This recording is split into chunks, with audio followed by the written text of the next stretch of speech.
Ну, в двух словах, тут много чего сказали уже, да, тут даже добавить нечего на самом деле.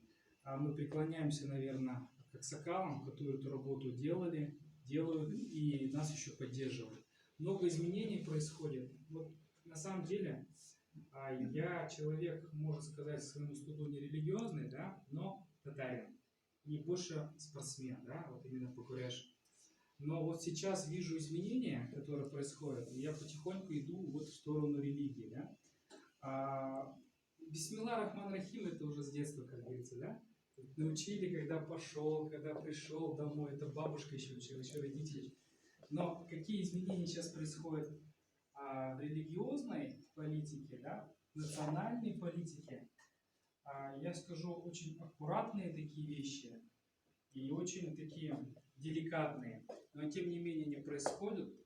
И в татарское сообществе, да, у татар, у башкир есть понимание, на самом деле, это очень хорошие слова, я бы сказал, то, что татарин без ислама, ну, можно сказать, не татарин.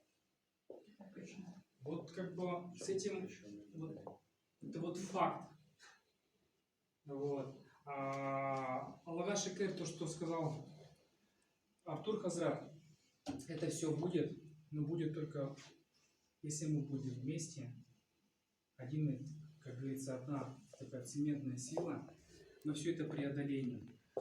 Будет много, будут, как говорится, кто не захочет этого сделать, чтобы мы объединились. Но тем не менее мы мелкими шагами идем, учимся, делаем правильные выводы и приходим к тому, что мы хотим.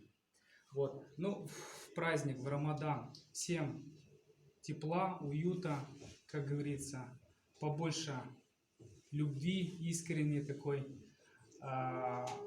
Цените то, что мы есть, то, что мы сейчас едим, как говорится, встречаемся, разговариваем. Непростые времена наступают на самом деле.